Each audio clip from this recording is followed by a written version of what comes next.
Astaghfirullah. Bismillahirrahmanirrahim.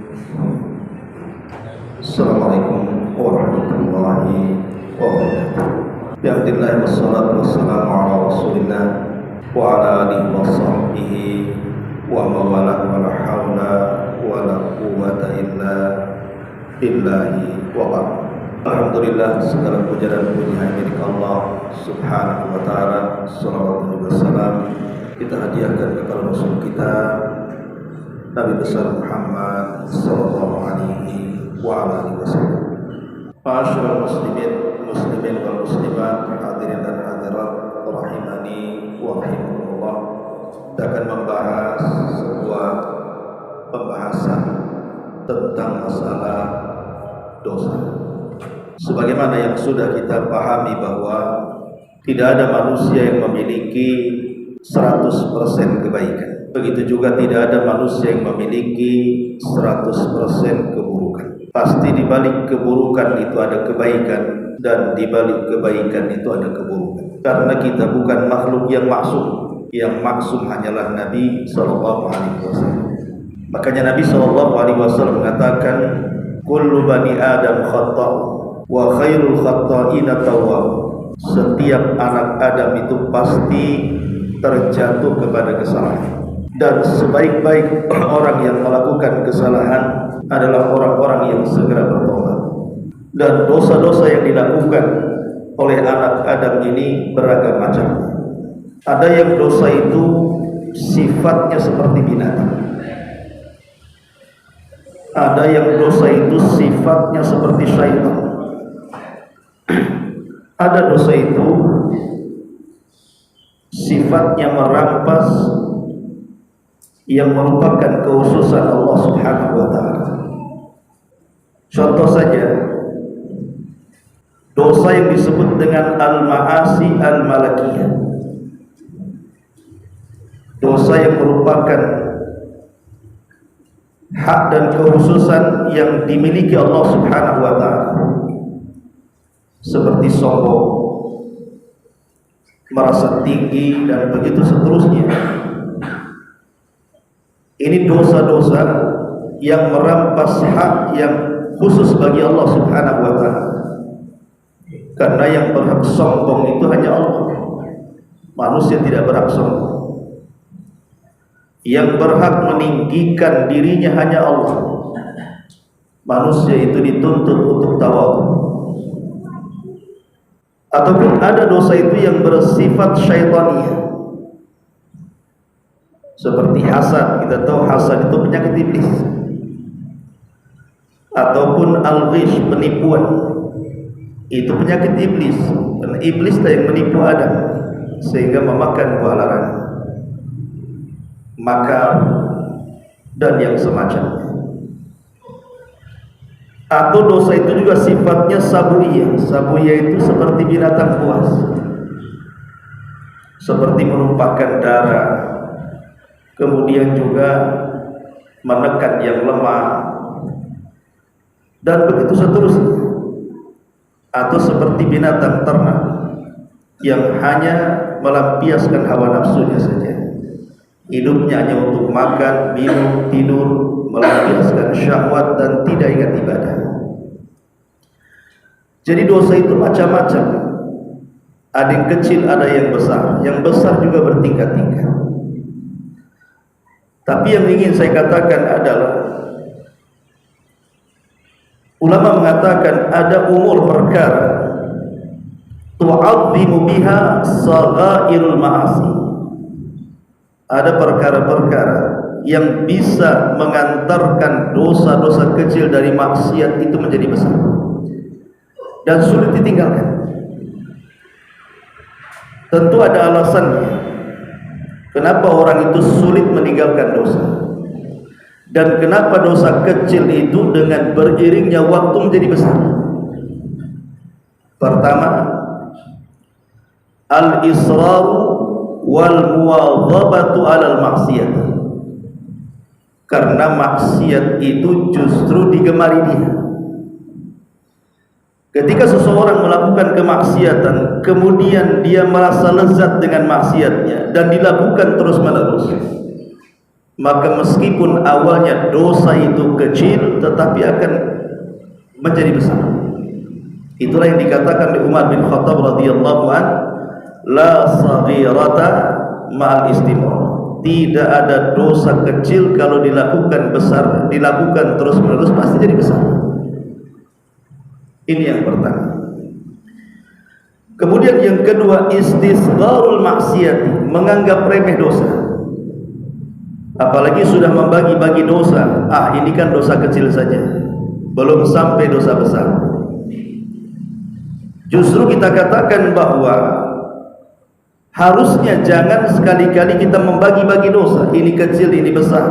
Tapi hendaklah dia melihat kepada siapa dia berbuat dosa.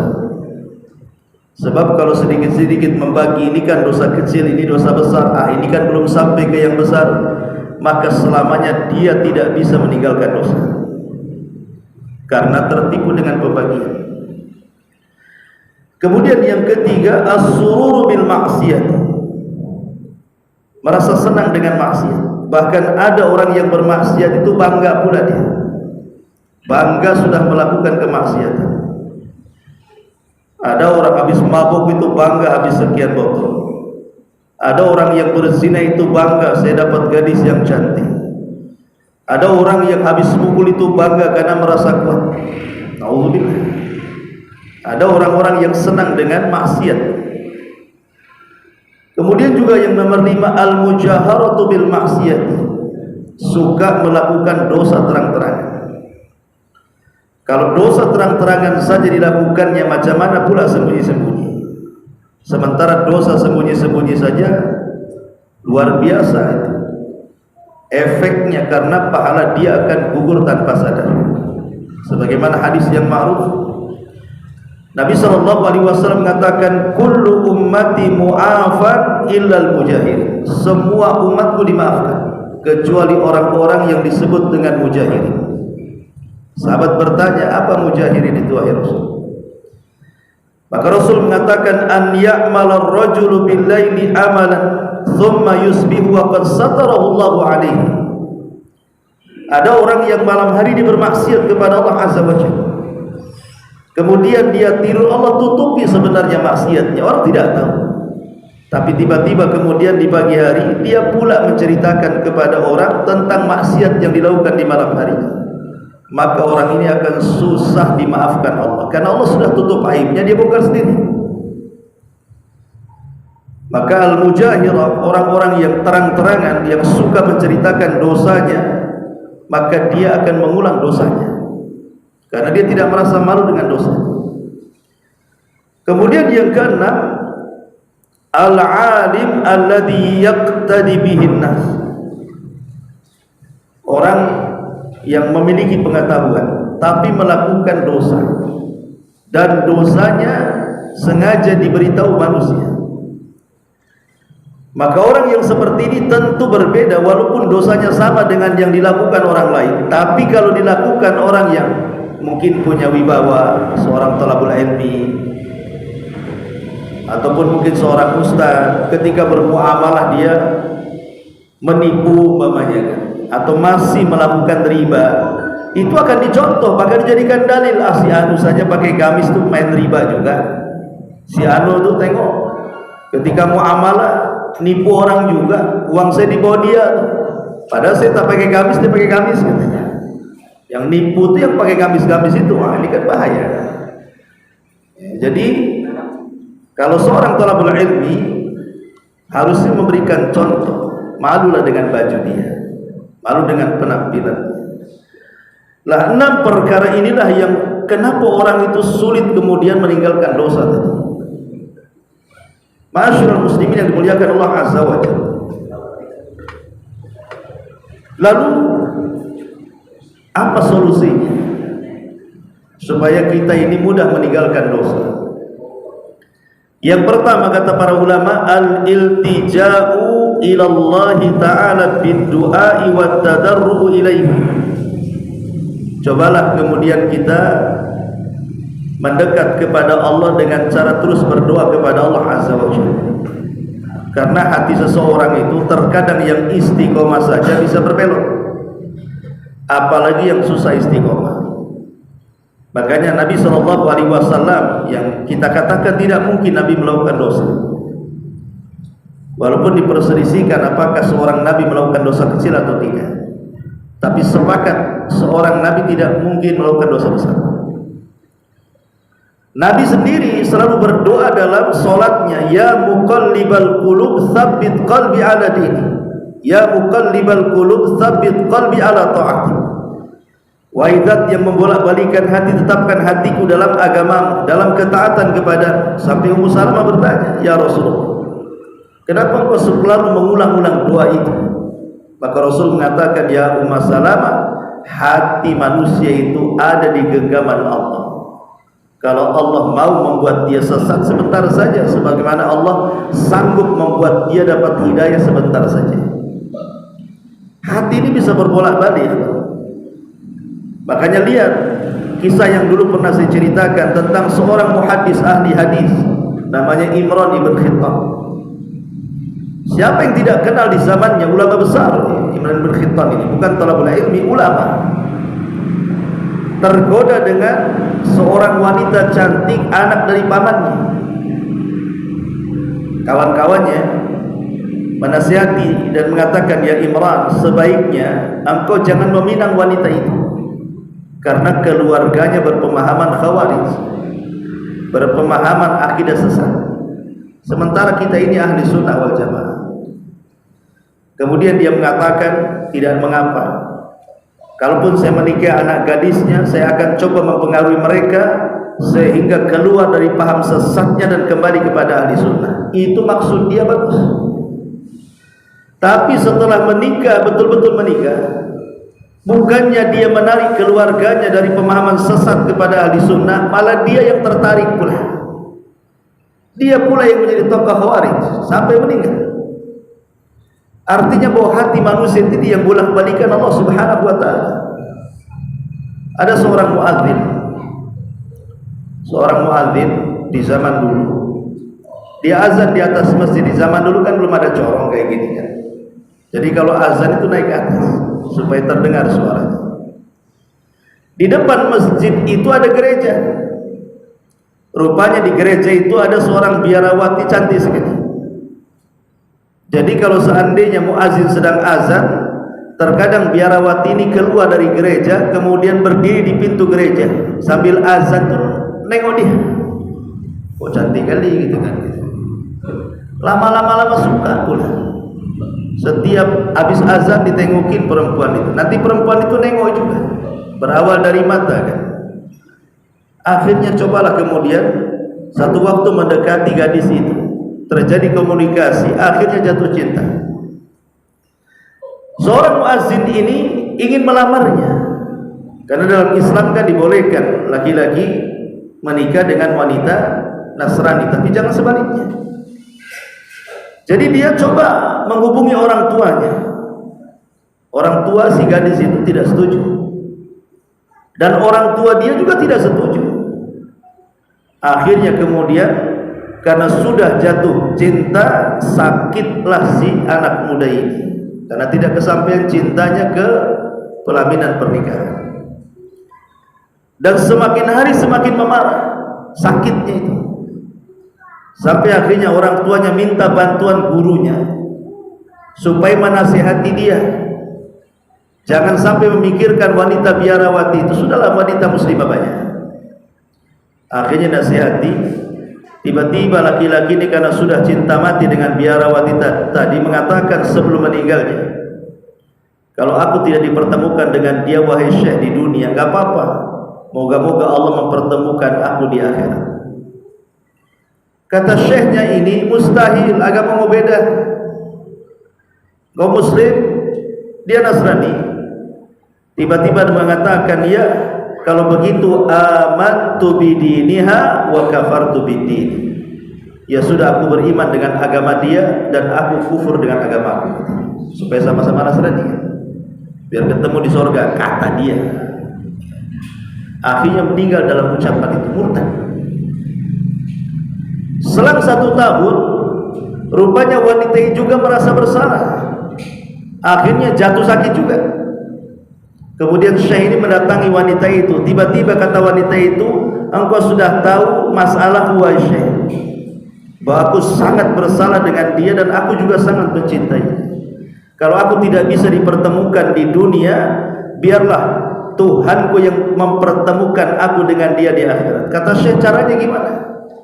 Maka dia mengatakan, amantu bidainihi wa kafartu biddini. Aku beriman dengan agama dia dan aku kufur dengan agamaku. Itu balik-balik. Yang satu masuk Nasrani kemudian mati, si perempuannya pula masuk Islam kemudian mati. Sudah di dunia tidak ketemu, di akhirat makin tak ketemu. Itulah hidayah.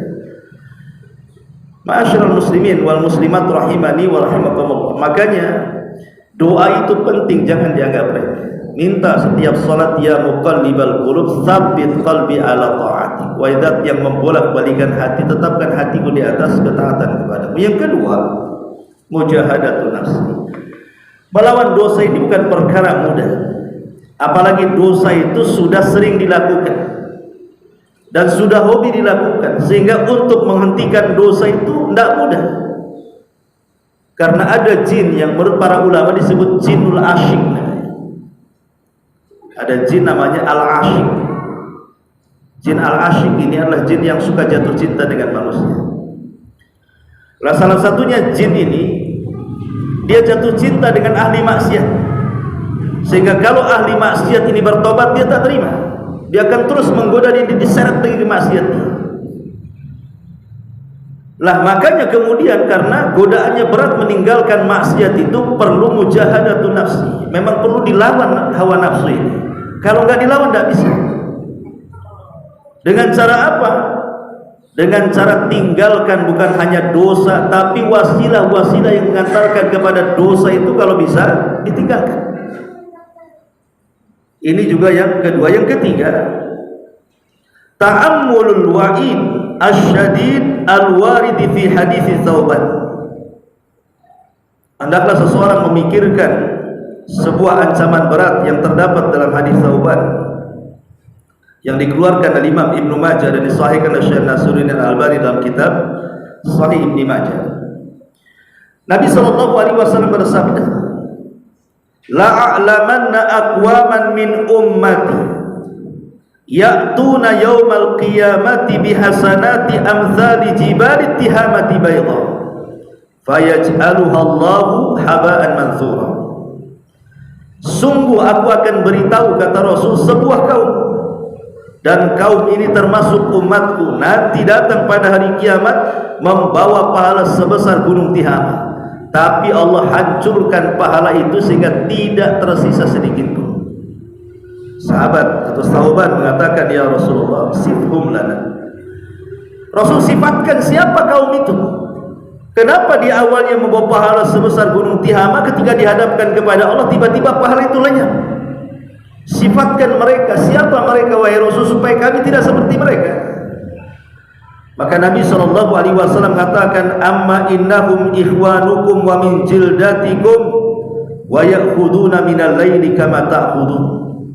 Mereka sama dengan kalian, bahkan sama kulitnya juga dengan kalian, bahkan mereka juga rajin sholat malam sebagaimana kalian juga rajin sholat malam. Tapi penyakitnya satu, walakinnahum aqwamun idza khalau bimaharimillahi tahaquha. Tapi mereka sebuah kaum, kata Rasul, yang kalau sedang bersendirian antara dia dengan Allah Subhanahu wa taala, dia pun merobek kehormatan itu dengan cara bermaksiat yang tidak ada yang tahu kecuali dengan dia, dengan Allah saja. Maksiat tidak terang-terang, maksiat sendiri-sendiri. Memang manusia tidak tahu, tapi Allah tahu. Justru maksiat yang tidak terang-terangan inilah yang akan menghancurkan dosa, pahala puasa sunnah kita, pahala sholat malam kita, pahala zikir dan baca Quran kita. Seperti apa contohnya? Ya hari ini mudahlah dicontohkan. HP yang di tangan antum itu, HP di tangan antum ini. Mungkin zaman dulu belum ada HP, hanya orang-orang tertentu saja yang pegang HP kayaknya cerdas sekali orang itu mainkan HP kan itu. Nah, sekarang sudah semua cerdas lah. Anak kecil aja bisa. Bayi aja bisa main HP sekarang. Karena ibunya ngasih HP pasal. Ikhwan, ada orang yang mengatakan, oh anak saya cerdas, lebih cerdas daripada saya orang tuanya. Dia tahu semua aplikasi-aplikasi apa, saya tak paham, Ustaz, ini orang awam, tapi anak saya cerdas. Jadi kalau bisa main HP itu disebut cerdas kalau sekarang ini. Ikhwan, oke lah dia cerdas. Tapi para ulama mengatakan kecerdasan itu, secerdas apapun manusia, kalau tidak ada kejernihan hati pasti sesat. Orang kalau cerdas tapi tidak ada iman dalam dadanya, pasti dia sesat, bahkan membahayakan. Betapa banyak orang-orang cerdas, bukan hanya dia itu membahayakan bagi diri dan bagi agama dia. Mungkin dia tidak murtad dari agamanya, tapi dijauhkan dari agamanya. Karena Rasul yang mengatakan kan bahwa satu maksiat itu kan satu titik dosa, ya. Satu titik yang akan ditempelkan di hati itu satu maksiat. Jadi setiap satu dosa itu satu titik hitam dalam hati kita. Loh, handphone ini berapa maksiat di sini juga? Berapa maksiat? Kita nengok handphone ini, nanti bentar-bentar tengok aurat, bentar-bentar tengok gambar-gambar yang tidak pantas, nanti bentar-bentar tengok berita hoax, bentar-bentar apalah di situ kan. Coba bayangkan kalau satu dosa satu titik maksiat dalam satuan kita tongkrongi handphone itu udah ribuan maksiat di situ tuh. Berapa titik hitam tuh yang nempel di hati kita. Makanya betapa banyak gara-gara handphone bukan hanya digosongkan hatinya dengan titik hitam, bisa murtad orang itu. Banyak orang-orang murtad gara-gara handphone. Mungkin ada acara-acara kristenisasi itu apa kan, seorang pendeta atau apa sedang ceramah, dengerin ustadznya tadi dengerin, ya lama-lama betul juga ajaran mereka. Jadi bahaya karena di luar agama kita ini mereka berusaha untuk menghalang-halangi kita dari jalan Allah Subhanahu wa taala. Contoh yang lagi viral ini saja. Coba datang paus dari Vatikan, tiba-tiba dilarang azan. Kalau yang melarang itu orang non muslim, ya lakum dinukum waliyadin. Memang kalian menganggap ajaran kami sesat, sebagaimana juga kami menganggap ajaran kalian juga sesat kan gitu ya. Masing-masing menganggap kami yang paling benar kan. Lakum dinukum waliyadin. Kalau gitu sudahlah, agama kalian konsumsi dengan keyakinan kalian, biarkan agama kami konsumsi dengan keyakinan kami. Tapi yang kemudian membuat aturan supaya jangan suara azan itu kemudian dilantunkan, diganti pakai teks gitu kan. Ini bukan orang non muslim, justru pakar-pakar Islam. Maksudnya titelnya itu sudah doktor, profesor gitu kan. Dan dia seorang muslim. Dengan dalih ini toleransi dari mana? Justru ketika kita tidak mengganggu mereka tidak mengganggu kita, di situ toleransinya. Jadi aneh di sini kan. Belum kemudian belakangan waktu kemarin Agustusan heboh masalah jilbab. Terus kemarin juga heboh di rumah sakit mana dilarang jilbab. Ini kan dia tidak paham bahwa kita ini mayoritas Islam di sini. Tapi betul kata sabda Nabi SAW bahwa di akhir zaman kata Rasul umat Islam itu seperti nampan yang berisi makanan dikeroyok oleh orang-orang lapar. Coba kalau ada orang lapar tengok nampan isi makanan diserbu tidak? Diserbulah, namanya lapar. Kata Rasul seperti itulah kaum muslimin di akhir zaman akan diserbu seperti nampan dengan orang-orang yang lapar itu. Lah kaum muslim itu nampannya. Orang-orang yang lapar ini di luar daripada Islam akan menyerbu kaum muslim. Sahabat bertanya, Rasul, amin qillatin nahnu yauma idzin. Apakah kami sedikit waktu itu wahai Rasul sehingga kami diserang dari berbagai macam arah? Kata Nabi SAW mengatakan, bal antum yauma idzin katsirun. Bahkan jumlah kalian jauh lebih banyak dibandingkan musuh kalian. Ya seperti negeri kita lah kan, kita lebih banyak. 90% negara kita ini mayoritas muslim kan. Yang non muslim itu 10% lah anggaplah, dari berbagai macam agama. Tapi kenapa kemudian setiap kebijakan itu tidak menguntungkan kaum muslim, justru menguntungkan mereka? Kenapa umat yang mayoritas seolah-olah mampu ditekan oleh umat yang minoritas? Maka sahabat pun heran ketika itu, bertanya kepada Rasul, apa penyebabnya? Maka Nabi SAW mengatakan penyebabnya karena sudah terjangkit di antara umat ini penyakit al-wahnu. Kemudian Rasul menjelaskan apa penyakit al-wahn, kelemahan itu.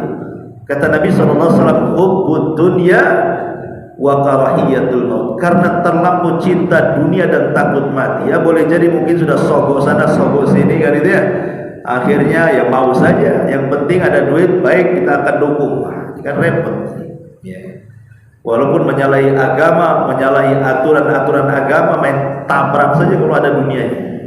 Nah ini kan menjadi sebuah kenyataan. Makanya penting mujahadatun nafsi. Kemudian yang ketiga, yang mengingat tentang ancaman yang sangat berat tadi. Kemudian yang keempat, istisharu muraqabatillahi azza wa jalla.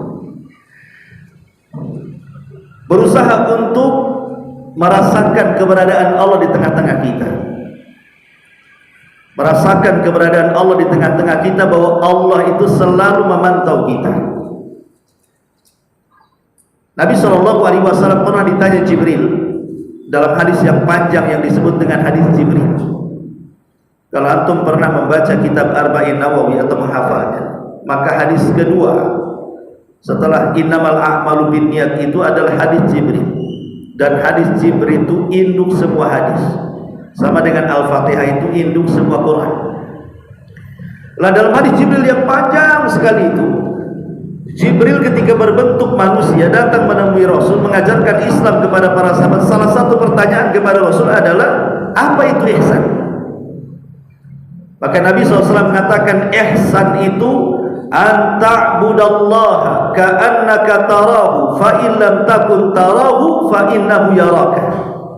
Engkau beribadah kepada Allah seolah-olah engkau melihat Allah, tapi kalau tidak bisa seperti itu, maka yakinilah bahwa Allah senantiasa melihat kita.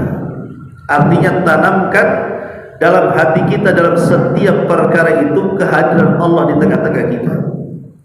Karena ada ayat Al-Quran surah An-Nisa ayat 108 ini, Allah mengatakan yastaghfuna minan nas wa la yastaghfuna minallah wa huwa ma'ahum id yubayyituna ma la yarda minal qawli wa kana Allahu bima ya'maluna muhita. Mereka dapat bersembunyi dari manusia, tapi mereka tidak dapat bersembunyi dari Allah. Mereka, orang-orang yang melakukan maksiat itu, bisa saja mereka bersembunyi dari manusia, tapi apakah mereka bisa bersembunyi dari Allah? Tidak bisa. Karena Allah beserta mereka ketika pada satu malam mereka menetapkan keputusan rahasia yang tidak diridhoinya, dan Allah Maha meliputi terhadap apa yang mereka lakukan. Artinya ada orang yang menipu, yang ditipunya tidak tahu.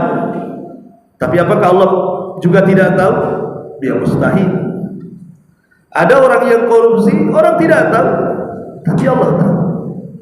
Ada orang yang bermaksiat sembunyi-sembunyi, manusia tidak tahu, hanya segelintir orang, tapi Allah tahu. Makanya ketika ada anak muda di zaman Ibrahim ibn Adham, seorang ulama salaf, dia minta dinasihati dan mengatakan, ya Imam, saya ini anak muda yang tidak bisa meninggalkan maksiat.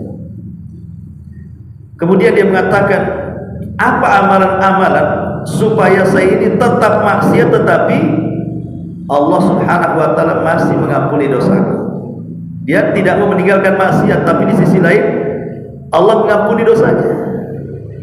Maka Ibrahim ibn Adham mengatakan, baik, kau jangan tinggalkan maksiat, tapi ingat 5 perkara. Kalau engkau bisa melakukan 5 perkara itu, tak perlu kau tinggalkan maksiat itu. Maka anak muda ini mengatakan, apa 5 perkara itu wahai Imam? Maka dia mengatakan, kalau engkau ingin maksiat, silahkan maksiat di bumi Allah, tapi jangan pernah makan dari rizki yang Allah rizkikan kepadamu. Bisa? Mustahil. Semua yang kita makan rizki Allah, semua yang kita minum rizki Allah, tempat tinggal milik Allah, semua bumi ini milik Allah. Yang kedua, silakan kau maksiat, tapi cari daerah yang Allah tidak bisa melihat. Cari daerah yang tidak bisa melihat. Mungkin mustahil mau maksiat di gua sekalipun Allah tahu. Kemudian yang ketiga, silakan kau maksiat, tapi ketika datang malakul maut, maka engkau ngomong dengan malakul maut, tunggu dulu, jangan kau cabut nyawaku dulu, biar aku tobat dulu. Bisa? Seperti siapa itu Magufron bisa berkomunikasi dengan malaikat gitu ya. Kalau bisa, silakan saja. Kalau seandainya engkau tidak bisa, kau silakan maksiat, tapi cari bumi yang bukan milik Allah. Tak ke planet mana terserah kan. Tapi bumi itu bukan milik Allah, planet itu bukan milik Allah. Ada planet yang selain milik Allah? Tidak ada. Atau silakan kau maksiat, tapi nanti kalau engkau mati dan pada hari kiamat engkau diseret oleh malaikat zabaniyatun nar, malaikat yang akan mengkirimmu ke neraka, kau bantah saja zabaniyatun nar itu. Jangan bawa aku ke neraka, bawa aku ke surga. Bisa aku membantah malaikat zabaniyah? Kalau bisa silakan maksiat. Maka anak muda ini merenung sesaat, lima-limanya mustahil wahai syekh. Kalau begitu tinggalkan maksiat. Ma'asyiral muslimin wal muslimat rahimani wa rahimakumullah. Ini yang keempat, hadirkan Allah dalam kehidupan kita. Kemudian yang kelima, tadzakkarul maut law annahu jaa'a wa huwa fi hali fi'lil ma'siyati wartikab adzambi. Cobalah ingat mati. Karena biasanya orang yang diingatkan dengan kematian itu mudah bertobat biasanya. Tapi orang kalau dilupakan dengan kematian, maka lagunya nanti. Kapan lo tobat? Nanti. Makanya kita lihat ini sebagai faedah saja. Kenapa orang-orang kafir yang hidupnya mungkin 20 tahun, 30 tahun kemudian meninggal, tapi kalau di akhirat masuk neraka nggak pernah keluar lagi dari neraka? Padahal maksiat sebentar di dunia, tapi kalau masuk neraka nggak akan keluar lagi. Kenapa? Kayaknya tidak adil. Masa umpamanya ada orang kafir baru balik lah, anggaplah baru balik umur 15 tahun laki-laki. Mungkin dia baru hidup 5 tahun di dunia, tapi dia kafir, tidak muslim, tiba-tiba mati. Karena mati di atas kekafirannya, maka dia harus masuk neraka. Dan keyakinan kita kaum muslimin, dia tidak akan keluar lagi dari neraka. Masa dosa 5 tahun menjadikan kekal di neraka? Mana keadilan? Harusnya kalau 5 tahun bermaksiat, dia 5 tahun di neraka, ketika dikeluarkan lagi. Tapi tidak. Kenapa? Karena Allah Maha tahu bahwa orang-orang kafir yang masuk neraka itu, kalau mereka dikembalikan ke dunia, paling beriman sesaat, nanti kafir lagi. Makanya Allah mengatakan di dalam Al-Quran, "Lau ruddu la'adu liman u'an." Kalau mereka dikembalikan ke dunia, pasti mereka kafir lagi. Logikanya begini. Kita saja di dunia, ada orang-orang itu yang kalau kita nasihati, kapan kamu taubat? Jawabnya apa? Tunggulah, saya kan masih muda. Nanti kalau sudah usia saya mungkin 50 tahun lah saya akan taubat. Kadang-kadang sebelum sampai 50 tahun udah mati. Oke lah, Allah kabulkan permintaan dia bahwa engkau akan bertobat di usia 50 tahun. Allah kasih itu 50 tahun. Sudah sampai 50 tahun, tak tobat-tobat juga kan? Dulu kamu janji kalau 50 tahun usiamu akan tobat, kok kayaknya masih makin tua-tua keladi namanya. Artinya apa? Ada orang-orang yang punya keinginan ingin tobat kan, di usia muda yang ketika dia asik-asiknya maksiat, kemudian dia punya keinginan nanti kalau sudah 50 tahun saya akan bertobat, saya pasti akan bertobat. Setelah 50 tahun tak tobat-tobat juga rupanya. Atau ada orang yang umpamanya dia bermaksiat, tiba-tiba mungkin datang bala kepadanya, entah penyakit. Wah, waktu sakit dia angan-angannya pengen tobat, sudah sembuh lupa dia maksiat lagi kan. Lah itulah kenapa orang kafir seperti itu. Karena Allah tahu kalau seandainya itu kan keinginan mereka saja, ya Rabb, kalau Engkau kembalikan kami ke dunia pasti kami akan beriman kepadamu. Iya, cita-cita kau di neraka karena tak tahan dengan siksa kan. Nanti dibalikan ke dunia, kamu kok maksiat lagi kan begitu. Lah sama seperti itu tuh. Ya. Jadi ada orang itu yang angan-angannya saja pengen tobat, kenyataannya enggak sebenarnya. Lah dari sinilah maka obat penyakit seperti ini tadzakkurul maut. Cobalah ingat akan mati. Makanya seorang saya bercerita, pernah dia membawa ahli maksiat ke kuburan. Jadi ingin nasihati ahli maksiat, anak muda yang ahli maksiat, oleh syekh ini dibawa ke kuburan. Kemudian ketika sampai di kuburan saya bertanya, kira-kira kalau engkau mati, kemudian setelah kau mati Allah hidupkan kembali ke dunia, cita-cita apa? Ini Allah wafatkan kamu, habis itu orang-orang menguburkan kamu, tiba-tiba kamu dihidupkan kembali ke dunia, kira-kira cita-citamu apa? Dia mengatakan, ya Syekh, saya ingin bertobat. Kalau itu kejadian, saya ingin bertobat katanya. Benar kau ingin bertobat? Iya Syekh.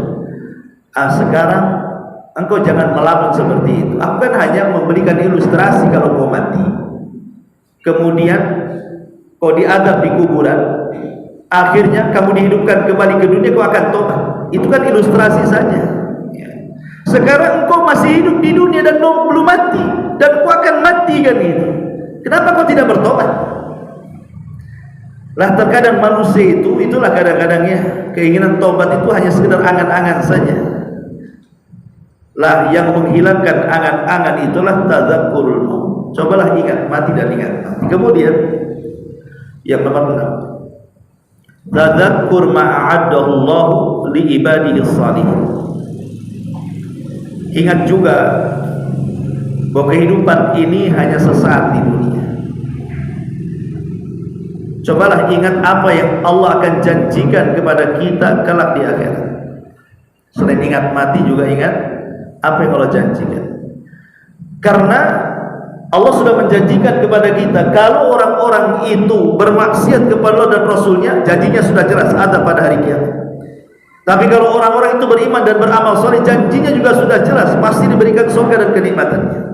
Makanya ada istilah para ulama, orang yang ingat mati dan kejadian setelah kematian, maka yang lapang akan menyempit dan yang sempit akan melapang. Apa maknanya? Yang lapang akan jadi sempit, yang sempit pula jadi lapang.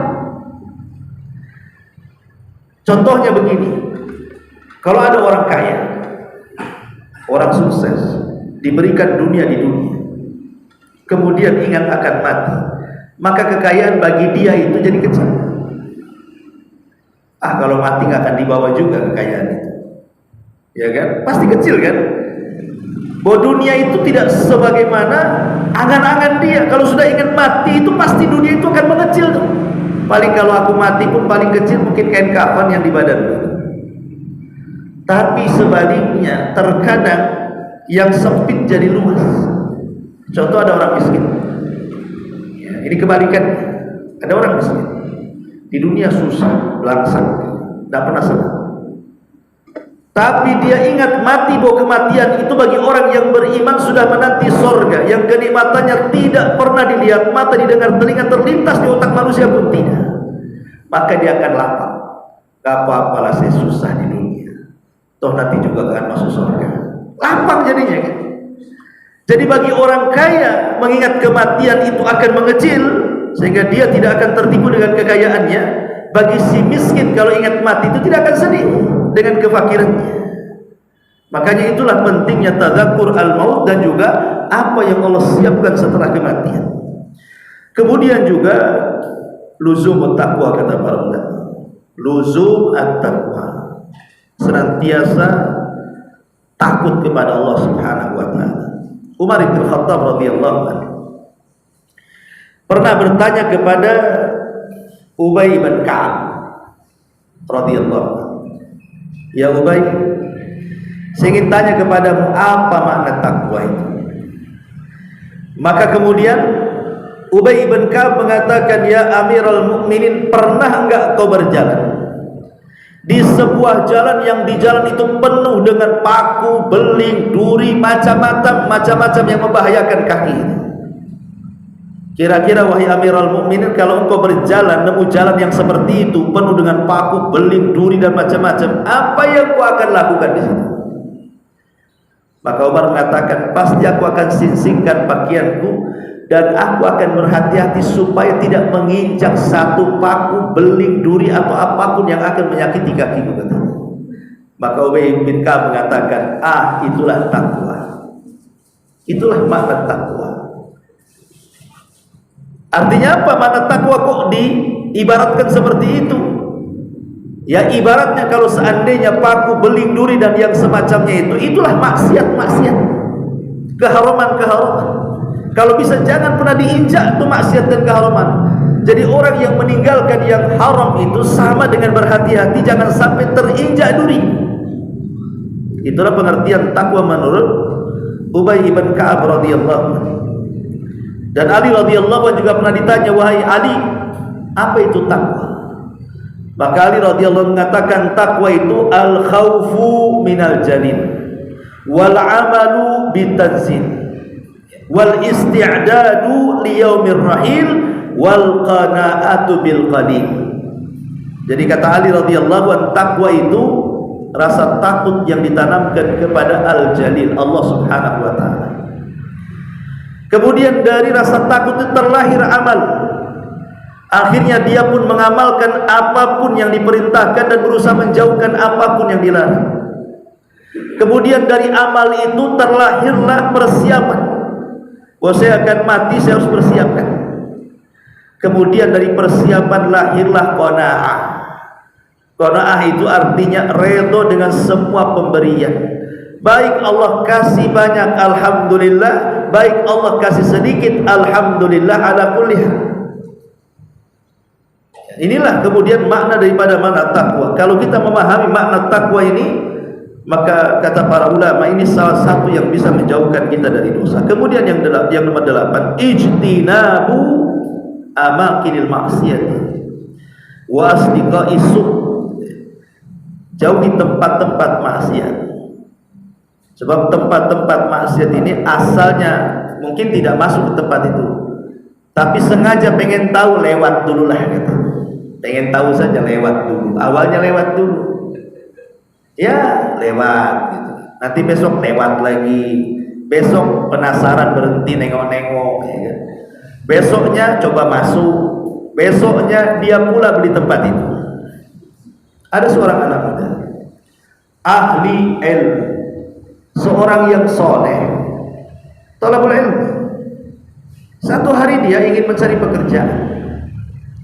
Akhirnya kemudian dapatlah dia melamar di sebuah perkapalan. Kapal ini kebetulan antar negara mengangkut barang. Diterima dia jadi karyawan di kapal itu. Karena terbiasa dia ketika di darat biasa ke masjid, biasa muazzin, biasa jadi imam. Jadi kebiasaan itu dibawa ke kapal. Jadi nggak pernah di kapal itu ada orang azan tiba-tiba dia azan. Tidak ada orang sholat dia pula sholat. Tidak ada orang baca Quran dia baca Quran. Jadi orang-orang yang di kapal lama-lama tertarik. Akhirnya mau ikut sholat di belakang dia, mau ikut sholat di belakang dia. Akhirnya alhamdulillah boleh sedikit-sedikit tobatlah orang kapal. Tetapi ketika kapal ini bersandar di India, di situ pas memang pulau berhentinya kapal itu dikenal dengan pulau maksiat di situ. Pulau penuh dengan maksiat, judi, pelacuran, prostitusi, macam-macam di situ maksiat. Intinya memang pulau rusak. Ketika teman-teman yang biasa maksiat, ya turun biasa saja. Tapi anak muda ini tak mau turun, takut imannya luntur. Kawan-kawannya narik-narik, ayolah, tidak mau. Ini tempat haram, ini tidak mau saya. Kalau engkau ingin maksiat, kalian kan sudah biasa. Gitu. Jadi ajak-ajak kawannya pun tak mau. Akhirnya kawan ninggalin dia sendirian di kapal tuh. Dia maksiat di luar. Setan datang sama anak muda ini. Penasaran, apa yang dilakukan kawan-kawannya sebenarnya? Akhirnya dia turun, ngikuti kawan-kawannya. Pas sampai di tempat maksiat, lari balik lagi kapalnya. Oh, rupanya di sini tempat maksiat. Tapi setan kemudian menghayal-hayalkan dia. Ya. Coba lihat satu kali lagi kata setan. Turun lagi dia. Pengen lebih dekat lagi. Rupanya setelah dekat, auzubillahi minasyaitonirrajim. Tahu pula dia. Ya. Rupanya tempat prostitusi, pelacuran dan begitu seterusnya. Langsung dia kabur. Ya. Tapi setan sempat melirikkan matanya kepada seorang gadis cantik yang ada di bar situ. Jadi ketika naik kapal berzikir, sholat, taubat gitu ya kan. Rupanya ketika termenung setan datang lagi. Rupanya digambarkan wanita yang dilihat sesaat itu. Kok gak ada di kampungku yang secantik dia katanya. Pengen nengok lagi jadinya. Akhirnya tuh rupanya bukan hanya nengok, dia nyoba masuk. Ketika nyoba masuk, nyoba pula kemudian dengan minuman keras. Akhirnya berzina. Akhirnya kawan-kawannya sudah masuk ke kapal, dia tak pulang-pulang. Kan? Itulah khutuwati syaitan ya. Langkah-langkah setan. Ketika kapal ini sudah muat barang, dia pengen mau balik itu. Rupanya semua anggota kapal sudah lengkap, dia pula yang tak naik. Jadi kata nahkodanya, cari dia. Saya tanggung jawab dengan orang tuanya. Rupanya dicari-cari, rupanya sedang di tempat-tempat maksiat. Disuruh balik tak.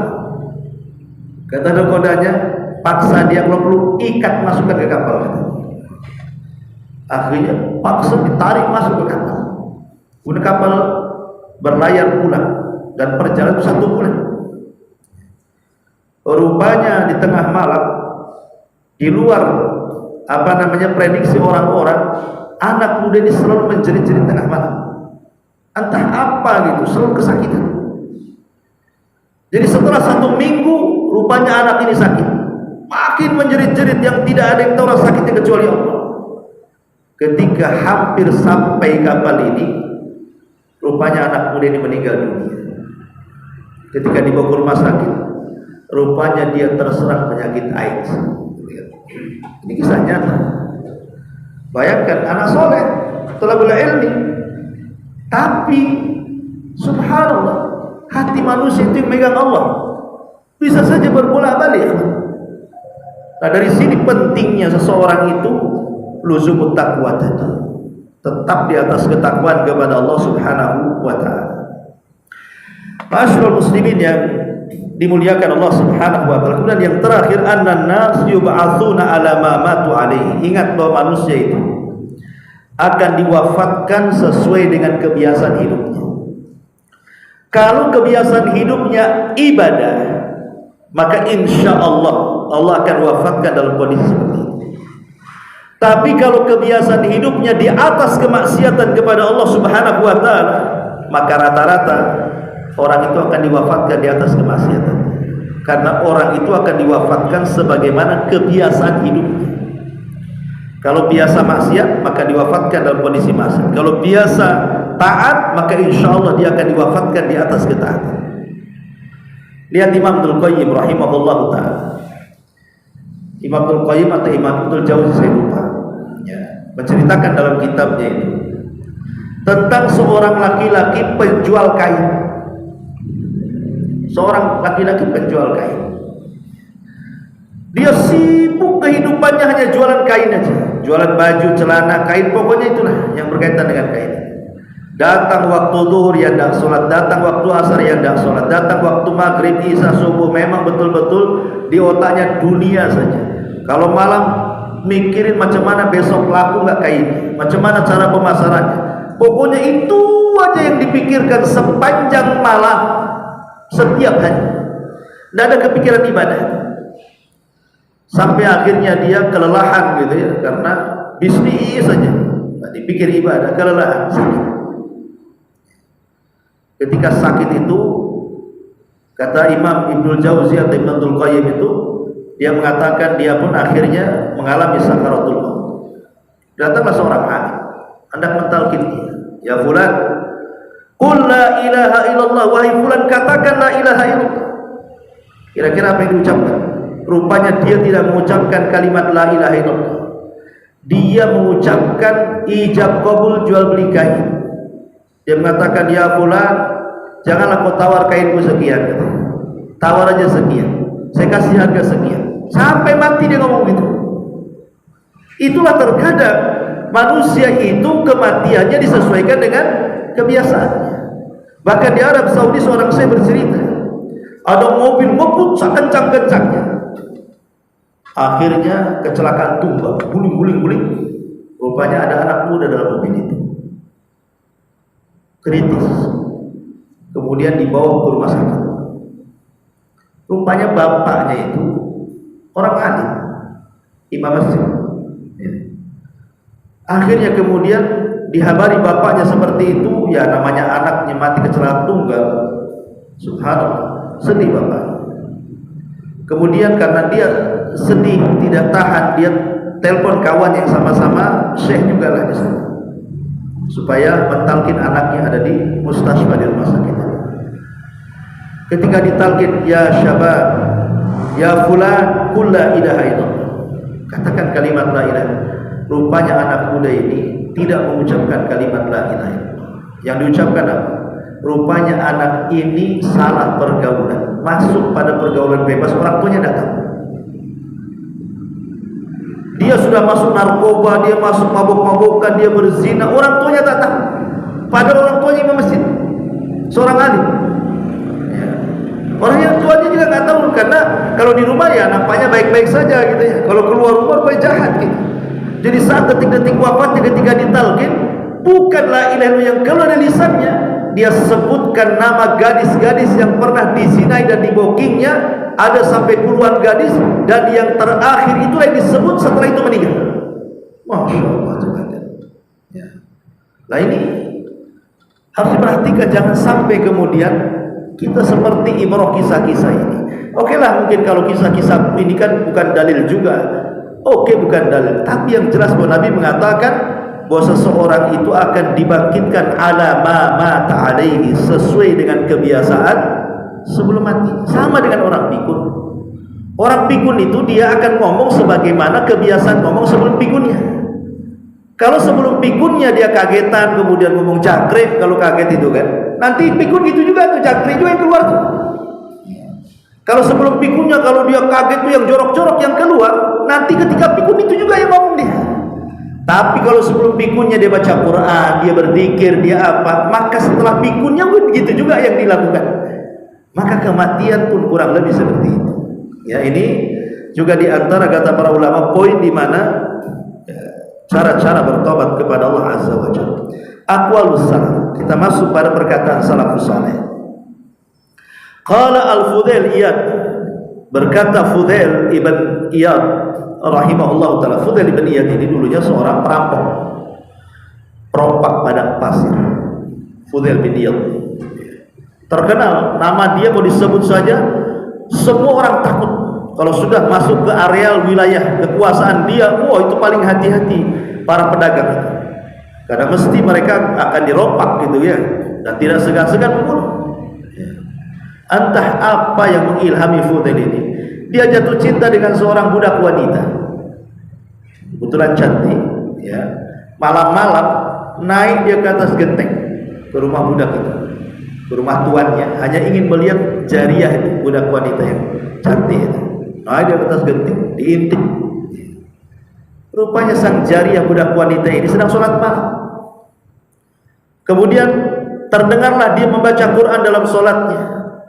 Ayat yang dibaca adalah alam ya'ni lil ladzina amanu an tahsha'a qulubuhum bi dzikrillah wa ma nazala minal haq. Tidakkah sampai usia-usia yang sudah panjang kembali mengingat Allah dan apa yang Allah turunkan kepadanya. Jadi dibaca ayat ini, masuk pula ayat itu ke hati Fudail. Habis itu dia hampir terjatuh, kemudian dia turun pelan-pelan, dan setelah dia mendengar itu dibacakan oleh orang yang dicintainya, berhentilah maksiatnya, kasih hidayah. Kemudian dia bernazar ingin i'tikaf di Masjidil Haram dan tidak akan pernah pulang sampai betul-betul Allah mengampuni dosanya. Akhirnya dia pun dari Syam, dari Baghdad, dia jalan kaki, bayangkan, ke Mekah, dan dia i'tikaf di Mekah, kemudian belajar kepada ulama-ulama Mekah, tidak pernah pulang bertahun-tahun sampai jadi ulama besar. Fudail bin Iyad setelah jadi ulama besar, betul-betul dia terkenal zuhudnya, waranya, ahli ibadahnya luar biasa, sampai banyak kata-kata dia itu yang diikuti oleh para ulama. Maka dia menjadi ulama dunia, Fudail bin Iyad, padahal mantan orang jahat kan. Ya siapa tahu, Allah kan yang berkehendak semuanya. Ada orang mantan orang baik-baik jadi preman, ada pula preman pula jadi orang baik kan, itu ya. Karena dunia itu balik-balik ya kan.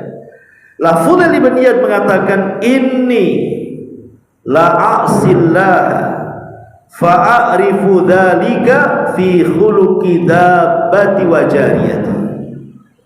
Sesungguhnya aku pernah bermaksiat kepada Allah, dan pengaruhnya aku bisa lihat pada binatang kendaraanku atau pada budak wanitaku.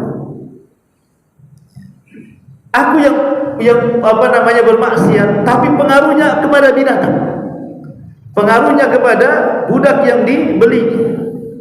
Dari sini kita tahu bahwa maksiat ini punya pengaruh.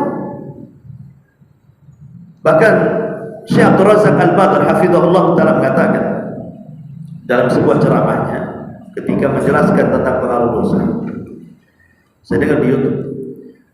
Jadi beliau mengatakan bahwa kalau ada orang mengatakan, katanya kalau orang berbuat dosa itu akan diazab oleh Allah di dunia, saya kok biasa-biasa saja, saya mabok ya biasa, tak ada azab datang sama saya, katanya. Saya berzinah ya biasa-biasa saja, alhamdulillah saya sehat, tak ada penyakit, katanya. Oh saya narkoba ya biasa-biasa saja, tak ada itu yang si anu tak maksiat putus juga tuh, katanya. Jadi orang itu jarang, nggak pernah ke diskotik, 3 samuratnya. Saya tak ada samurat, bolak balik ke diskotik. Umpamanya, kalau ada orang yang mengatakan seperti itu, kata beliau apa? Ingat, pengaruh maksiat itu bukan sekarang, bisa saja 10 tahun yang akan datang, 15 tahun yang akan datang, 20 tahun yang akan datang. Jadi pengaruh dosa itu tidak mesti ketika dia berbuat dosa nampak pengaruhnya, kata beliau. Bisa saja setelah bertahun-tahun baru nampak tuh penyakitnya, baru nampak susahnya, baru nampak kerenya, baru nampak banyak bala yang menimpa dia, banyak masalah. Mungkin ditengok anaknya nakal-nakal, keluarganya berantakan, usahanya gulung tikar. Kita datang, bukan sekarang maksiat sekarang datang, bisa saja 5 tahun, 10 tahun, 15 tahun, 20 tahun yang akan datang. Nah ini bahwa pengaruh dosa itu nanti akan tampak. Ada yang dibayar cash, ada yang diakhirkan di dunia, ada juga yang telah diakhirkan di akhirat. Itu hanya istidraj saja. Nah ini maka ingat bahwa setiap dosa itu ada pengaruhnya, kata Fudail ibn Iyad rahimahullah ta'ala. Kemudian juga diriwayatkan dari Abu Nu'aim, dari Ibnu Aun, dari Muhammad ibn Sirin rahimahullah ta'ala. Jadi Muhammad ibn Sirin ini ma'ruf, Muhammad ibn Sirin seorang ulama yang warok, dia kan pembisnis. Jadi kalau dulu banyak para ulama itu jadi pembisnis. Jadi satu hari Ibn Sirin ini, Muhammad ibn Sirin ini, seorang pembisnis kan biasanya selalu melihat peluang. Seorang pembisnis itu otaknya melihat peluang. Jadi satu hari Muhammad ibn Sirin ini melihat peluang. Ini di pasar lagi kelangkaan minyak, karena dia pembisnis minyak zaid, minyak goreng lah kalau istilah gitu. Jadi dia habiskan modalnya untuk mengulang minyak sebanyak-banyak. Habiskan duitnya, mungkin kalau sekarang udah miliar lah dia habiskan duitnya, karena ada peluang di sini.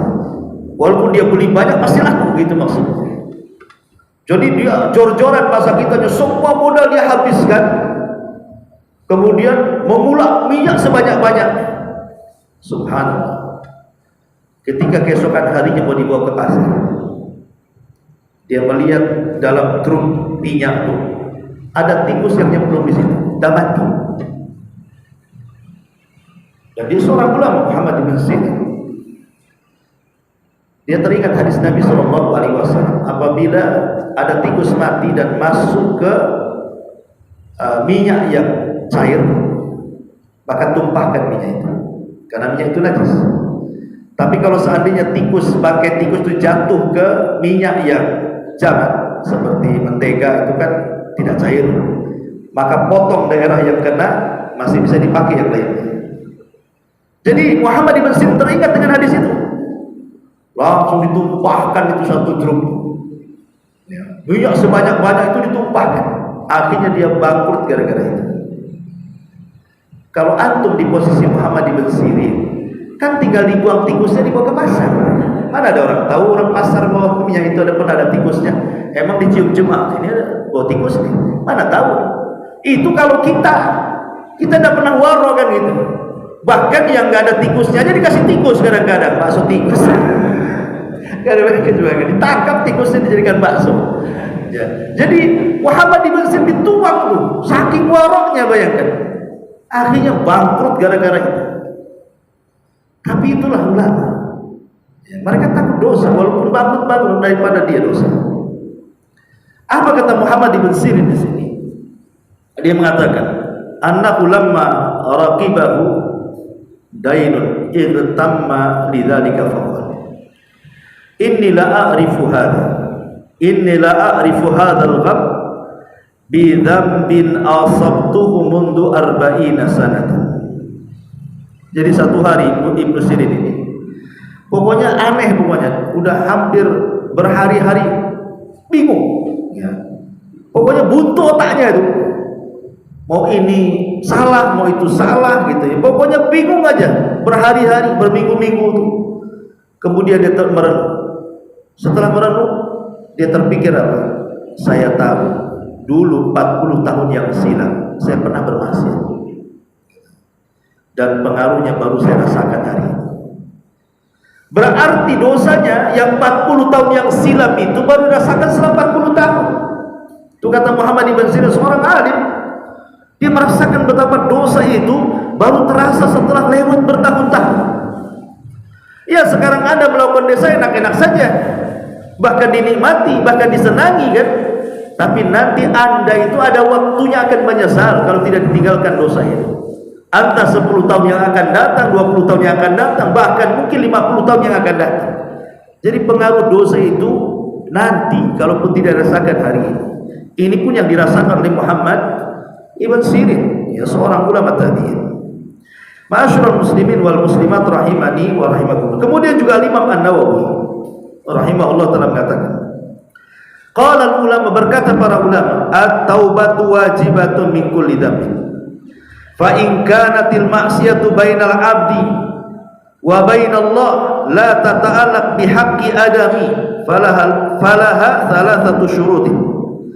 Ahaduha an yuqli'a 'anil ma'siyati, wa tsani an yandama 'ala fi'liha, wa tsalits an ya'zam alla yauda ilaiha abada. Fa in faqada ahadus tsalatsati lam tasih taubatu. Kata Imam Nawawi ketika bicara tentang masalah taubat dari dosa, beliau mengatakan taubat itu wajib atas setiap orang yang melakukan dosa. Kalau maksiatnya itu antara kita dengan hamba yang lain, maka kewajiban kita mengembalikan hak dia. Tapi kalau bukan karena itu, ya karena dosa kita dengan Allah, maka harus ada 3 syarat. Kalau tidak sah taubatnya. Pertama, tinggalkan maksiatnya. Yang kedua, menyesal karena perbuatan maksiatnya. Yang ketiga, berjanji untuk tidak kembali kepada maksiatnya. Lihat perkataan Imam Nawawi rahimahullah ta'ala ketika bicara soal syurut at-taubah. Terkadang manusia itu ada kalanya memang berhenti dari maksiat. Tapi berhenti dari maksiat itu bukan karena taubat. Umpamanya pemabuk berhenti dari mabuk. Kenapa kau tak mabuk? Tak ada duit. Berarti kan berhentinya bukan karena bertobat kan? Karena tak ada duit. Kenapa kau lagi malam ini? Aduh, lagi bokeh nih. Malam ini tobat. Bukan, kalau ada berangkat juga kan gitu. Ada orang yang memang berhenti dari maksiat itu bukan faktor tobat, ya kan? Atau mungkin tidak ada duit, faktornya yang lain. Kenapa tak maksiat malam ini? Aduh, encok saya, sakit pinggang. Duit ada, tapi pinggang sakit, tak jadi berangkat. Ya. Jadi ada faktor karena sakit, gitu ya. Karena memang tidak ada biaya, karena faktor malas, bukan faktor tobat. Lah yang seperti ini tidak dapat pahala, gitu, karena meninggalkan dosanya bukan karena tobat. Tetapi yang betul-betul mendapatkan pahala itu ya kalau memang betul-betul meninggalkan dosanya karena 3 syarat ini. Kalau 3-tiganya terkumpul maka diterima tobatnya. Tapi kalau hanya 1 saja terkumpul atau 2 saja terkumpul belum dikatakan tobat. Jadi 3-tiganya harus betul-betul terkumpul dalam taubat dan nasuha. Kemudian juga ulama salaf yang lainnya mengatakan, Al-Imam Ka'ab Al-Akhbar. Ka'ab Al-Akhbar ini seorang pendeta di zaman Umar, masuk Islam, ya, kemudian baik Islamnya. Ka'ab Al-Akhbar mengatakan, innama tazalzalal ardu idza umila fiha bil ma'asi fatara'ada faraqan minar rabbi jalla jalaluhu an yattali'a 'alaiha. Kata beliau, terkadang bumi ini bisa gempa, lini atau semacamnya, itu karena di atasnya ada orang yang melakukan maksiat. Di atasnya ada orang yang melakukan maksiat. Karena bumi itu sangat takut dengan Allah Subhanahu wa taala, maka bumi akan menampakkan pengaruh maksiat orang yang berada di atasnya. Ingat ketika kita melihat ada di tempat-tempat saudara kita yang ada di Padang, yang ada di Jogja, yang ada di Lombok, yang ada di manalah yang pusat-pusat gempa di Aceh dan begitu seterusnya. Kan kita sering kita saksikan. Bahkan ada pengumuman dari BMKG atau apa nanti Jawa itu akan tenggelam apa gitu kan, kita mendengar kan, karena lempengan-lempengan yang bergerak atau apa namanya, baik tektonik atau vulkanik, istilah-istilah gempa. Sebenarnya kalau kita melirik secara syar'inya, kenapa terjadi gempa? Kalau pakar-pakar fisika atau orang-orang cerdas itu ya kan, yang punya alat-alat itu pasti alasannya cuma satu, apa? Bergesernya atau bergeraknya lempengan-lempengan bumi, ya kan? Paling itu saja. Kalau berkaitan dengan gunung ya vulkanik, kalau laut tektonik, kan istilah mereka kan gitu. Kita katakan tidak salah penelitian itu, tapi lempengan-lempengan bumi dan bergerak atau bergesernya lempengan bumi itu kan tidak mungkin dia bergeser dengan sendirinya, tidak mungkin bergerak dengan sendirinya sehingga terjadi gempa. Berarti ada yang menggerakkannya kan? Masa dia bergerak sendiri? Mesti ada yang menggerakkan. Iya, memang sebabnya lempengan itu yang bergerak, tapi sebab itu kan ada yang datangkan sebab. Ada musabibnya yang menjadikan lempengan itu bergerak. Yang menggerakkan itu Allah. Kenapa Allah gerakkan? Maka Allah Subhanahu wa taala berfirman dalam Al-Qur'an, ya, bahwa zaharal fasadu fil barri wal bahri illa bima kasabat aydin nas. Bahwa kerusakan yang terjadi di langit, di daratan dan di lautan itu karena ulah-ulah tangan maksiat hamba Allah, manusia. Jadi sebenarnya kalau kita tarik benangnya, terjadinya gempa, terjadinya tsunami, terjadinya angin puting beliung, banjir di mana-mana, itu karena maksiat sebenarnya. Karena maksiat. Coba kalau semua manusia bertakwa dan beriman, apa yang terjadi? Allah yang mengatakan juga dalam Al-Quran, walau anna ahlal qura amanu wattaqaw la fatahna alaihim barakatin minas sama'i wal ardh. Kalau seandainya penduduk negeri itu beriman dan bertakwa, kami turunkan berkahnya. Gak mungkin ada gempa, gak mungkin ada banjir, gak mungkin ada tsunami kalau sudah berkah. Walakin kadzabu, tapi karena mereka berdusta, fa'akhadnahum, kami pun adab mereka. Jadi sebab utama musibah itu dosa sebenarnya. Ya, itu sebab utamanya dosa. Adapun gerakan-gerakan yang mungkin sebab kecil itu, tapi sebab besarnya karena dosa, makanya Allah murka. Ma'asyiral muslimin yang dimuliakan Allah Azza, ini perkataan dari siapa? Imam Ka'ab Al-Akhbar, ya. Kemudian juga Abdullah bin Mas'ud mengatakan, innal mu'min yara dhunubahu ka'annahu qa'idun tahta jabalin yakhafu an yaqa alayhi wa innal fajir yara dhunubahu kadubabin marra ala anfi faqala bihi hakadha. Kata Abdullah bin Mas'ud, seorang mukmin itu kalau melihat dosa ibarat dia duduk di samping gunung yang mau meledak. Kira-kira lari atau tidak? Larilah. Kalau enggak ya tertimpalah sama gunung meletus itu. Itu seorang mukmin. Jadi melihat dosa itu seperti melihat gunung yang mau meletus, bukan mendekat, pasti menjauh. Tapi sebaliknya orang fasik, orang fajir, orang jahat melihat dosa seperti lalat yang menempel di hidung, ditepak, terbang sebentar, datang lagi, tebar sebentar, datang lagi. Ibarat kata tobat dengan tomat gitu ya. Kalau tobat dia memang betul-betul tobat. Kalau tomat itu tobat habis itu kumat. Nah itulah tobat katanya. Tobat sebentar, kumat lagi. Tobat sebentar, kumat lagi. Ah itulah orang fajir. Memang sebentar dia nyesel, tapi balik lagi. Ya.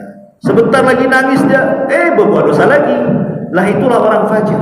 Seperti lalat yang mau ditepak terbang sebentar, datang lagi dia. Ya.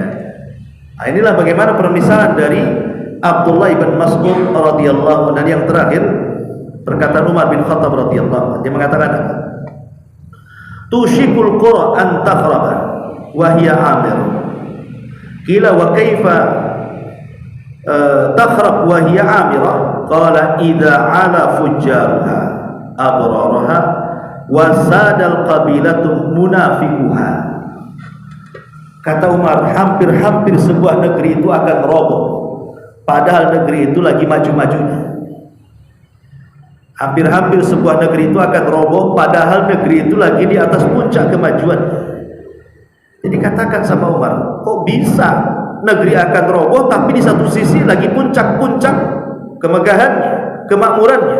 Macam mana perkataanmu ini terbalik-balik wahai Amirul Mukminin?